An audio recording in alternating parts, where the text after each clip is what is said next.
যে থাকার সে এমনিতেও থাকবে, আর যে যাওয়ার সে যতই যত্ন করো না কেন সে চলে যাবে। যেমন এই গাছটাকে দেখো, এটা হলো মাছ আলুর গাছ। আর এই গাছটা দেখো জলের মধ্যেই আর কি কত বড় হয়ে গেছে। আমি জানি না এর সূত্রপাত কোথা থেকে ঘটেছে, তবে দেখে মনে হচ্ছে এটা একদম জলাশয়ের ভেতর থেকে উঠেছে গাছটা।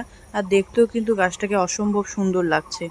তোমরা একটু কমেন্ট করে জানিও যে আমি কথাটা ঠিক বললাম কিনা, যে যে থাকার সে এমনিতেও থাকবে বিনা যত্নে, আর যে যাওয়ার তাকে অনেক হাজারো যত্ন করার পরেও কিন্তু সে চলে যাবে। তো যাই হোক, সকালবেলা দেখো আমার ব্রেকফাস্টে আমি আজকে খাচ্ছি হলো শশা, সঙ্গে একটু লবণ, তার সাথে দিয়ে দিচ্ছি অর্ধেকটা লেবু চিপে। তো যাই হোক, আমি জানি না এটা আমার কি উপকার করবে, তবে আমি এখন চেষ্টা করছি নিজেকে ডায়েটের মধ্যে রাখার। ডায়েটের বলতে গেলে হেলদি ডায়েট, মানে ভাত যেমন খাই প্রতিদিন সেরকমই খাবো, শুধু পরিমাণে আর কি কম, এভাবেই খাবো। তো সকালবেলা আমি হাবিজাবি কোনো কিছু না কালকে নিয়ে এসেছিলাম শশা, আর সেই শশাগুলো আর কি ভালো করে দুটো কেটে নিয়েছি, আর এখন এটাকে খাওয়ার পালা। তো চলো তাড়াতাড়ি খাওয়াটা শেষ। শশা খেয়ে গিয়েছিলাম বাজারে, বাজার থেকে মাংস নিয়ে এসেছি, আর মাংসের সাথে বাবুর জন্য নিয়ে এসেছি এই যে টেংরি, আর এখানে আছে অর্ধেক হলো মেটে। তো যাই হোক, এই আমি এটা হলো মা এখনই বাবুর জন্য আর কি স্যুপ বানিয়ে দিয়েছে, তো তাকেই দেবো, আর তার সাথে আমার বোনুকে আর ভাইকেও দেবো, মানে তিনজনকেই দেবো।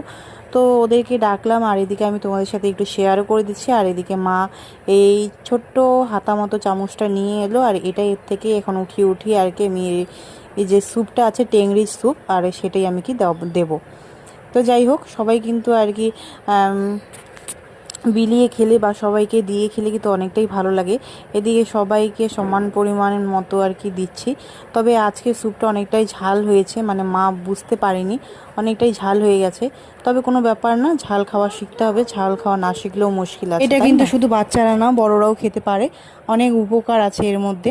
তো যাই হোক, তোমরা কে কে বাড়ির বাচ্চাকে এভাবে টেংরির স্যুপ বানিয়ে দাও, অবশ্যই কমেন্ট করে জানিও। আর আমি এই টেংরির স্যুপটা কীভাবে বানিয়েছি তোমরা যদি জানতে ইচ্ছুক হও, অবশ্যই কমেন্ট করো, আমি অবশ্যই এই রেসিপি একটা দেওয়ার চেষ্টা করব বা দেবো।